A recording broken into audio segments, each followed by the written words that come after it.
So hello guys, welcome back to my channel. Hope you all are doing good.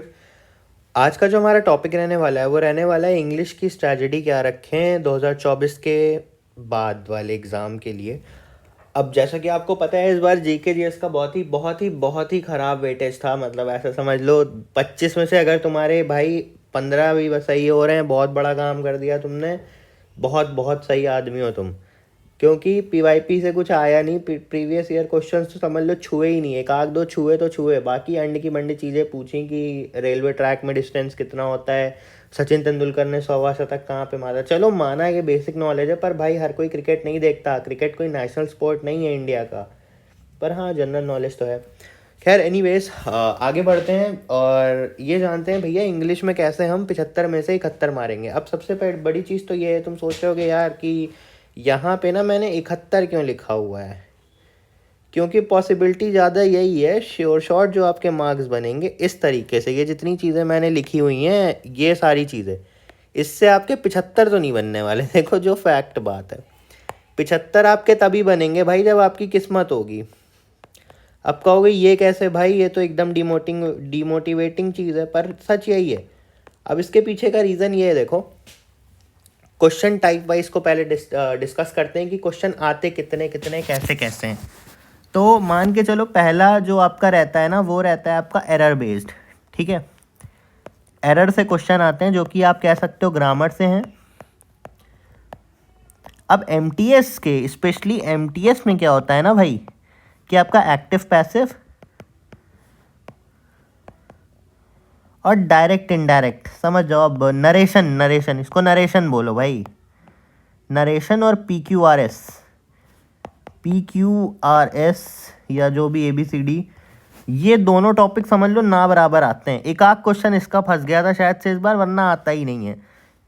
अब ऐसे समझो ना कि जब ये दो टॉपिक हट जाते हैं तो आपके पास थोड़ा सा कन्फ्यूजन हो जाता है कि आपको वोकैब जो है, वोकैब, ठीक है, वोकैब जो है वो भैया ज़्यादा पढ़नी पड़ेगी। अब ज़्यादा पढ़नी पड़ेगी।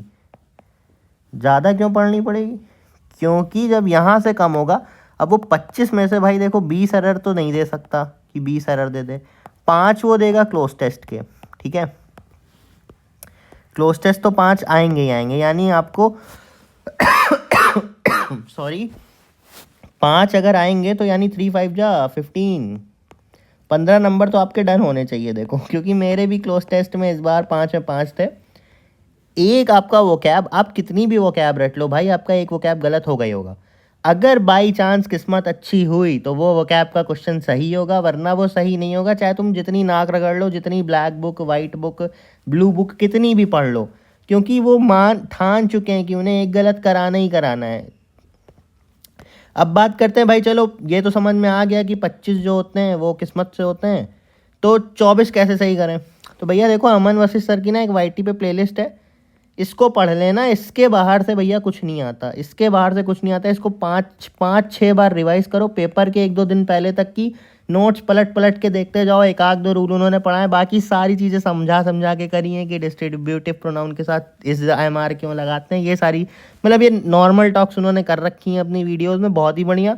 ब्लैक बुक के जो 200 क्या है, हाँ 200 उनके 100 एंटोनिम सिनोनिम है, 200 वन वर्ड सब्स्टिट्यूशन है। यानी देखो इधर लिखता हूँ भाई, यहाँ पे देखो 200 है वन वर्ड सब्स्टिट्यूशन, 100 है एंटोनिम, 100 है सिनोनिम, 200 के आसपास ईडियम है, ठीक है। और रिपीटेड वर्ड्स अदर एग्जाम वाले 100-150 के आसपास कर लो। इसके बाहर से भाई कुछ नहीं आना। फिर एक जो वर्ड मैं बता रहा हूँ भाई, वो तुम्हारा किस्मत से ही आएगा। उसके बाद भैया लग जाओ टेक्स्ट बुक पे। मॉक इनके देखो उतना डिमोटिवेट मत होना, इनके मॉक पे उतना मत जाओ भाई। इनके मॉक तो ऐसे अजीब अजीब से आ रहे थे कि समझ लो नंबर ही कुछ नहीं बन रहे थे भाई। बहुत ही बेकार मॉक आ रहे थे इनके, मतलब बहुत ही बेकार आ रहे थे, एकदम रेलेवेंट है ही नहीं वो। मतलब सॉरी, मैं अगर सच बताऊँ ना तो टेक्स्ट बुक की कोई गलती नहीं है, SSC की गलती है। SSC का पेपर रिलेवेंट नहीं था बहनचोद। MTS के पेपर में इन्हें इतनी नॉलेज चाहिए भाई।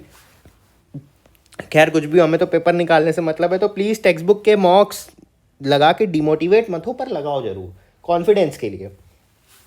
PYP एकदम मत छोड़ो भाई। मेरा एक क्वेश्चन फंसा था तो तुम्हारा भी एक फंसेगा, एक आध दो 10 कितने भी फंस सकते हैं, उसका कोई लिमिट थोड़ी है। पेपर पैटर्न ज़रूर जान के जाना भैया, जान के जाना। मतलब ये चीज़ समझ लो, मैंने जो यहाँ पे बताया ना तुम्हें कि यहाँ पे नरेशन नहीं आता, तो नरेशन कोई बहुत ज़्यादा रट बैठने मत लग जाना कि नरेशन पढ़े डाल लें, PQRS पढ़े डाल लें।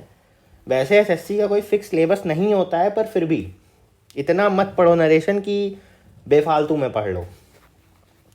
तो बस भाई यही स्ट्रैटेजी आप फॉलो करो। फिर से एक बार बता देता हूँ, सबसे पहले अमन वशिष्ठ सर की एक यूट्यूब पे प्लेलिस्ट पढ़ी है, वही पढ़ना, उसमें सबसे अच्छा कंटेंट है। उनके पेड वाले में उससे कम ही अच्छा है, क्योंकि पेड वाले में उन्होंने प्रैक्टिस ज़्यादा करा रखी है, कॉन्सेप्ट उन्होंने यूट्यूब वाले में बताएं।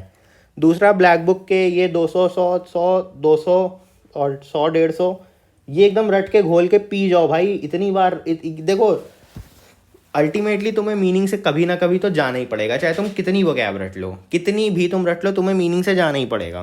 तीसरा भाई वही टेक्स्ट बुक के मॉक लगाओ, PYP लगाओ, पेपर पैटर्न जान के पेपर देने जाओ।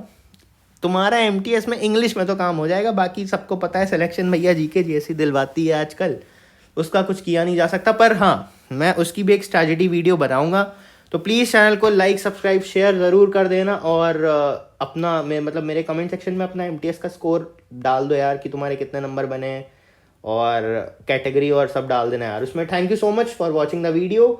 अब हम नेक्स्ट वीडियो में मिलेंगे, जहाँ पे मैं GK GS की स्ट्रैटेजी लेके आऊँगा MTS के लिए। तब तक के लिए टाटा बाय बाय।